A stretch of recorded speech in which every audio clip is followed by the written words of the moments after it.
I spent the last few days binging all of the seasons of Killing Eve, and wow, it really was a journey, and now I'm here to talk about it. I reckon no one really cares what I have to say about it because why would you? But alas, there have been many thoughts in my head about the show, which have been interrupting my irregular sleep patterns, so I figured a way to cope with it all was to just slap all my thoughts down on a paper and read it out loud for strangers on the internet. There's going to be spoilers for the entire show, so if you don't want to know anything, bookmark this and come back to it later if you feel like it. If you're up for spoilers, whether you watch it or not, here we go. Basically, the premise of Killing Eve is that there's this assassin, going by the name Villanelle, doing assassinations, pretty much, and then there's people who try to find her, led by this woman named Eve. The show is also based on books that I have not read, so all of the commentary on this is based on all of the information that the show provides. Like, for instance, if there's things explained in the books and not in the show, it's not explained at all, basically. It dawned on me quite early that Villanelle was going to be the highlight of the entire show. Jodie Comer is simply mesmerizing and absolutely fantastic as Villanelle, killing it both figuratively and literally. Like, if I had any influence on anyone whatsoever, I would give her all the awards, but I don't. Luckily for me though, the Emmys have an okay influence and they gave her an award, and so did BAFTA. The Golden Globes need to pull themselves together, but maybe Jodie will appreciate this sticker from me, given with all my love. I love Jodie as Villanelle, and the fact that she's so amazing keeps you distracted for a bit, until it doesn't. Okay, it's still distracting, who am I kidding, but yes, after a while, instead of being a great part of a great show, she sort of becomes the only good part, while the show sort of just... I don't even know what's happening anymore. I think that's really the main reason why I can't get Killing Eve out of my head and why I'm making this video about it. There are so many incredible bricks in place like Villanelle, the 12, Eve, the mystery, the cat and mouse chase, but it all feels incredibly wasted when the world building is so weak and the plot goes nowhere and everywhere at the same time. To sum it up, Killing Eve is basically just wasted potential. Alright, so let's talk about the characters first. The characters. This show literally does not care about anyone but Villanelle and Eve, and it's really been this way from the beginning. It gets worse as we go along, too. I'm going to save the main characters, Villanelle and Eve, for last, so let's go through this list of disposable and easily replaceable people first. Thing is, throughout the 3 seasons, Eve has had 3 different teams, if you will, consisting of these people, some of which that I can't remember the names of, and the show does nothing to help me out. There's Bill, who had this karaoke once, he also had a baby and then he died. There's this girl, who does nothing, only to be replaced by this other girl, who also does nothing, but she's pregnant, so that's her character. Their departures from the show is told through throwaway one-liners, if you blink you'll miss it, which basically shows you how much we're supposed to care about them. There's this guy in season 2 who does nothing but talk about sex, and then he leaves too, only to be replaced by this guy, who does nothing but talk about candy. What did he even do anyway? Well, I did conveniently remember in the last episode that he had installed a camera, so that's his character arc, I guess. Being stupid. In season 3 there's also this random girl and this random guy, and they have a few lines. Too bad I can't remember their names or motivations or anything. Imagine if we knew their names. What a crazy world that would be, right? There's also Kenny, who appears in all of the 3 seasons, though the 3rd season barely counts. He got like 2 nice scenes and then they just killed him off. We'll come back to Kenny later because there's a lot of things to unpack there, oh my god. Also, Kenny has a sister, Yara from Game of Thrones. She's just... there. Yeah, that's about it. We'll get back to her too. There are some characters that appear more than others and that we actually know the names of. There's Constantine, whose most iconic character trait is to laugh. Loudly. Like once. While his mouth kind of scrunches up. Like this. It's kind of distracting, not gonna lie. Also, he works for the 12 and everyone else, because of course he does, and is at first introduced as Villanelle's handler. Beyond that, he doesn't really seem to have any specific motivations to his actions. Is he just a psychopath? Does he do it for the money? Like, by the end he wants to keep his daughter safe, which is fine, even though he trash talks her at every opportunity he gets, but, like, beyond that, who even is he? Laugh once man is the nearest thing we have to knowing anything about the 12, but honestly, he doesn't seem to know anything either, so it's very helpful. Another important character is Mrs. Dursley. She's introduced as Eve's boss and has a higher position in MI6.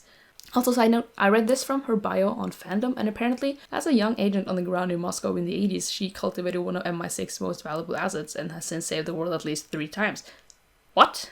Why does this sound a million times more interesting than what we got? Is this even the same person? Is this something we were told in the show? Apparently, it wasn't that important. Okay. Anyway, Mrs. Dursley is super weird, honestly, a character obsessed with her work with extremely weak instincts when it comes to reading the room. She cares about her work, which I don't think she's doing really well, to be honest, and she's rude and dismissive to her children, lacking empathy towards people, and yeah, all around, she's really not that likable, is she? I hope we're not supposed to like her, because I really couldn't care less. Like, she spends most of season 3 trying to figure out who killed Kenny, and she only maybe figures it out because this guy suddenly and conveniently remembers he put up a camera in the office. Like, she didn't really do shit now, did she? Also, when her son Kenny dies / or is murdered, maybe, he's replaced by Yara, as I mentioned earlier, and she's really just a placeholder for us to see how messed up Mrs. Dursley is and how little she seems to care about the people around her. On her own, Yara isn't really a character at all, which is why I'm going to refer to her as placeholder from now on. And I might forget to mention her, just like the show did. We also have Nico, Eve's husband, who is just that. He is Eve's husband. That is who he is. Cool. While he certainly isn't as interesting as an international serial assassin, he really didn't do anything wrong and he was afraid for Eve's safety and was constantly vilified for it. Instead of Eve saying, "Oh, I understand that you're afraid for my life and I appreciate the love you have for me," she doesn't acknowledge his position at all. He deserved better, and when he says so himself, I thought, good for him. Also with Nico, we get this woman who's just a possible love interest, and that's it. For some reason I remember her name was Gemma. The fact that I remember her name and nobody else's is kind of weird. I don't really know why that is. Okay, there's more characters like these people, who's there for a minute or two, who's just there to serve the plot, some of which could have been very interesting if given a chance, like Nadia for instance. My name's Natalie. This is Fanny. I love Nadia, but since the show seemed to not care, we're just going to move on to the two main characters. Eve. Eve is the investigator charged with trying to catch Villanelle. It's revealed quite early through dialogue and action that Eve has a morbid curiosity of the criminal mind and that she acts very objectively to things, admiring the different ways of how the kills have been executed. As the show goes on, we come to understand that she too might have some tendencies hidden underneath the surface just waiting to be let out. Paired with the fact that all of the other characters around her are either idiots or are non-existent, she keeps getting pushed towards Villanelle, who can enable her to act on her impulses. Which really isn't a good thing from an outside real-life perspective, if you will, but in terms of the series, it's extremely interesting. Series creator Phoebe Waller-Bridge said that polastri is an every woman to whom people can relate, wanting an easy life but craving an extraordinary one. I really hope that people don't think an extraordinary life means that you find someone who thinks it's okay to push people in front of trains and acts on the call of the void. Moving on to Villanelle, she is the antagonist of Killing Eve, the assassin everyone's trying to find. She's entirely unpredictable and magnetic, and you really can't look away. Villanelle, or Oksana, seems to be motivated by money and a luxurious lifestyle and great clothes. Did I just say and great clothes? Great clothes. But beyond that, there doesn't seem to be much else going on. She asks no questions, killing people because it's her job, not seeming interested in knowing who they were or who she's doing it for, further establishing her as an unpredictable and very loose cannon, working only for herself and no one else. It's pretty hard to understand her truly, and whenever she does something or shows any sort of emotions, it's unclear whether or not we should believe her. As I mentioned, I think she's the best part of the show, maybe because she has the best one-liners and is the most interesting one, and Jodie just plays her so well. The final character is the 12, which we don't know anything about except that they are very scary and they control everything. The 12 is an organization that uses assassins to commit murders. Okay, yeah. I feel like this complete lack of anything is a nice segue into the plot. The plot. We've covered the characters for the most part, so let's talk about the plot and what's actually going on.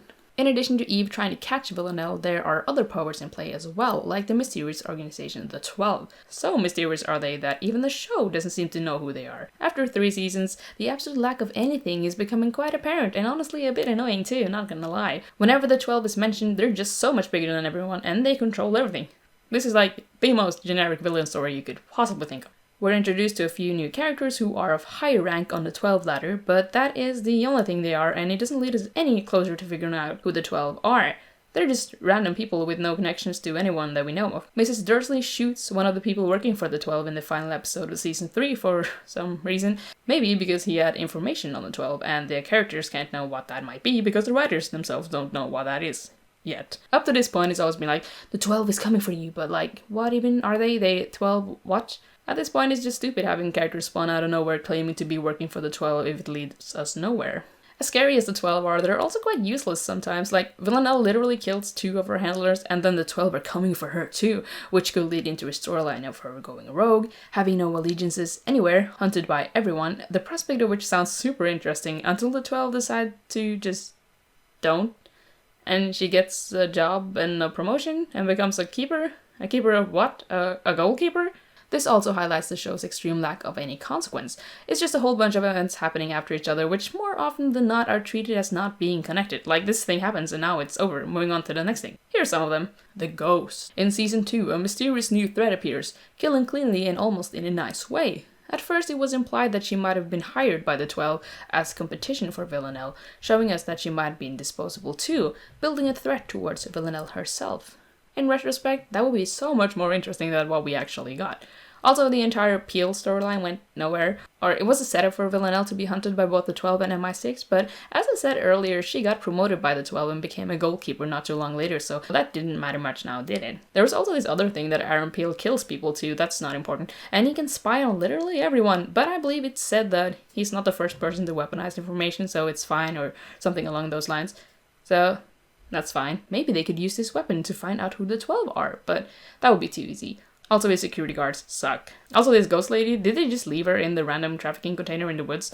Probably. What about her kids? Did she have a reason to get involved with murders in the first place? Was she blackmailed to provide for her family? That could potentially be really interesting.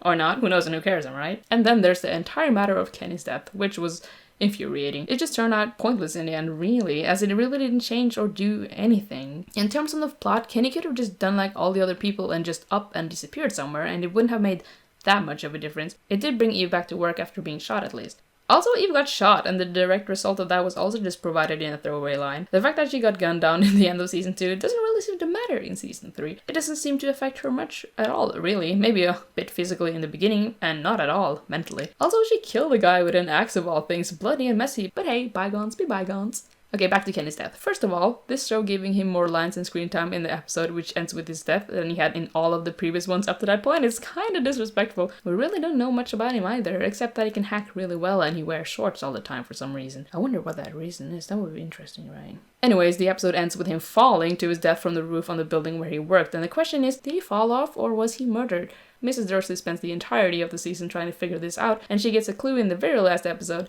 when this guy, of course, conveniently remembers that he installed a camera. Remember when I mentioned that I thought she was pretty bad at her job? The show only makes it worse by having random side characters pull up some super incriminated evidence in the most stupidest of ways. I mean, the only thing that could be worse is if someone just came out and said, "Oh, I just remembered I was there. I hid behind the candy dispenser, and that is when I saw exactly what happened." It is revealed that Constantine came to see Kenny, and his explanation was that Kenny got so scared about the prospect of the 12 figuring him out that he stepped backwards and accidentally fell off the roof. The roof in question is most likely this roof, and the odds of Kenny somehow managing to fall over this edge is questionable at best. If we look at this clip where Eve panics over Villanelle's bus cake, we can see that this edge comes up to her chest-ish. Kenny really isn't that much taller than Eve, so the most natural thing to happen would be for him to just come up to the edge and then sort of just stop against it. But that wouldn't lead to any drama now, would it? So that would be stupid. Anyways, Kenny gets replaced pretty much immediately by a placeholder we didn't know he had before, and the show simply moves on. In the final episode, Mrs. Dursley confronts Constantine. We get that stupid explanation. Mrs. Dursley kind of believes him, I think. Well, at least she lets him go and kills the only other person with direct ties to the 12. Cool. Cool. So basically where we're at right now by the end of season 3, we don't know who the 12 are. Even Villanelle's mutual fascination and obsession with each other continues. Mrs. Dursley is there. Constantine is going somewhere. A lot of random people are dead and life goes on. Honestly, at this point, it just sort of feels like everything is about the relationship between Eve and Villanelle, which is fine and exciting, but there comes a time where it's just too obvious that the writers really don't know how to handle literally everything else. There are so many possibly great pieces on this chessboard, but it's not being used in the right way, and they got away with it in the amazing first season, a little bit through season 2, perhaps, but then there were just too many questions in my head and too little answers. Before we end this unnecessarily long video, I just wanted to quickly mention some other things that I just want to bitch about. When Villanelle and Dasha wants to kill this fat American guy, his friends in the golf carts just drive off when finding the ball probably would take less than 10 minutes. Probably like 3 if they all just helped instead of driving away. This weird ass transition, like Eve is walking out and then this girl's name gets called and she walks like past the camera in the foreground as Eve leaves the frame. And then it cuts and suddenly this girl is outside somewhere with Mrs. Dursley. Like this cut is stuck in my head. It's like nightmare fuel. I just can't stop thinking about this transition. Oh my god. I think the reason why I remember Gemma is because what ultimately happened to her and that it made me genuinely mad. I mean, I didn't even really like her. It was obvious that she was just there for a single purpose. But after Villanelle kills her, we're told that her family was told that it was a suicide. Her parents think she killed herself. You know that? Imagine being murdered and everyone who loved you believed it was a suicide because they were told so, even if there was no motivation or anything, just because the government told you. In retrospect, I think that might be some of the more terrible things this show has done. Also, there's this one time where this random girl comes up to Eve and tries to help her, being genuinely kind, and Eve laughs her off. which I thought was pretty rude. Honestly, Eve is pretty unlikable at times, and it really doesn't work for me as well as it does with Villanelle. Also, Villanelle kills this other random assassin at the subway station, and there are no witnesses or other people. Also, Villanelle pushes this lady in front of an oncoming truck, and no one seems to notice that either, not even the truck driver. Also, Villanelle gets this guy, and everyone thinks it's just cool practical effects. Okay, alright. Cool. Okay, so if I get started on nitpicking, I am never going to stop, so we're just gonna cut here. Killing Eve was a journey of many emotions, and even though it doesn't sound like it, I had a great time watching it. However, there are some things that are just impossible not to notice, and it's been keeping me up at night, like this transition, oh my god. And I figured that once I get this out, I might finally find peace. I'm going to say it again, Jodie Comer is amazing, and overall the acting was solid. There are many great shots highlighting the beauty of Europe, nice music, and great costumes. Especially this, and this, and this. Wow. Like, I can sit here in my room and write about what this show could improve on, but am I an accomplished writer? No. Have I won an Emmy? Nope. I wish though. Am I spending too much time watching TV shows and movies and making commentary on them in my spare time without getting paid?